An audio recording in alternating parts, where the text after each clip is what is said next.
20 வருஷம் கெரியர் பிரேக்குக்கு அப்புறம் ஒருத்தவங்களுக்கு வேலை கிடைச்சிருக்குன்னு சொன்னால் நம்ப முடியுதா? அதுவும் ஐடியில் வேலை கிடைச்சிருக்குன்னு சொன்னால், அதுவும் ஒர்க் ஃப்ரம் ஹோமே கிடைச்சுன்னு சொன்னால் நம்ப முடியல. பட் நடந்திருக்கு. இந்த வீடியோவில் வரக்கூடிய லிங்க்டின் ப்ரொஃபைலை பாருங்கள். இவங்க பேர் கலையரசி, சொந்த ஊர் வந்து திருப்பத்தூர், சிவகங்கை மாவட்டம்.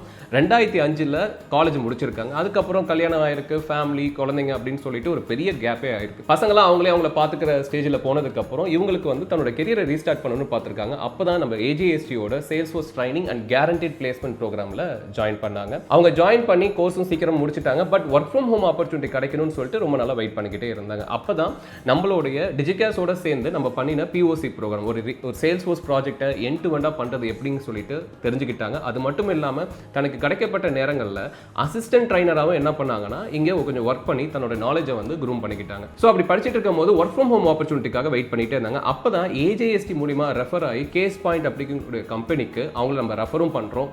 அந்த இடத்துல இன்டர்வியூவும் கிளியர் பண்ணுறாங்க. அந்த இன்டர்வியூ கிளியர் பண்ணுறதுக்கு அவங்க பண்ணின அந்த end to end POC project ஹெல்ப்ஃபுல்லாக இருந்துச்சு. எல்லாருக்கும் அவங்க சொல்லி கொடுத்துட்டு இருந்த அந்த அசிஸ்டன்ட் ட்ரைனர் அப்படிங்கக்கூடிய இடமும் அவங்களுக்கு ஹெல்ப்ஃபுல்லாக இருந்துச்சு. 20 வருஷம் கெரியர் பிரேக் இருந்தும் விடாமல் படித்து இன்னைக்கு வேலைக்கு போன கலையரசி எங்களுக்கு மட்டும் இல்லை, கெரியரை ரீஸ்டார்ட் பண்ணணும்னு நினைக்கக்கூடிய நிறைய பெண்களுக்கு ஒரு இன்ஸ்பிரேஷனாகவே இருக்காங்க. சேல்ஸ் ஃபோர்ஸுங்கிறது ஒரு சிஆர்எம் தான். இது ஒரு பிஸ்னஸ்க்கு எப்படி கான்ஃபிகரேட் பண்ணணும், கஸ்டமைஸ் பண்ணணும்னு தெரிஞ்சாலே நம்மளால் என்ன பண்ண முடியும்னா சேல்ஸ் ஃபோர்ஸில் வேலைக்கு சேர்ந்துட முடியும். அதுக்கு அதிகபட்சம் நம்மளுக்கு தேவை என்னன்னு பார்த்தீங்கன்னா ஒரு லேப்டாப் வித் இன்டர்நெட் ஃபெசிலிட்டி, கொஞ்சம் லாஜிக்கல் திங்கிங் தான். மேரேஜுக்கு அப்புறம் கெரியரை ரீஸ்டார்ட் பண்ணணும்னு நினைக்கக்கூடியவங்களுக்கு இந்த வீடியோவை ஷேர் பண்ணுங்கள். To know more about sales force training and our guaranteed placement programme, WhatsApp to this number.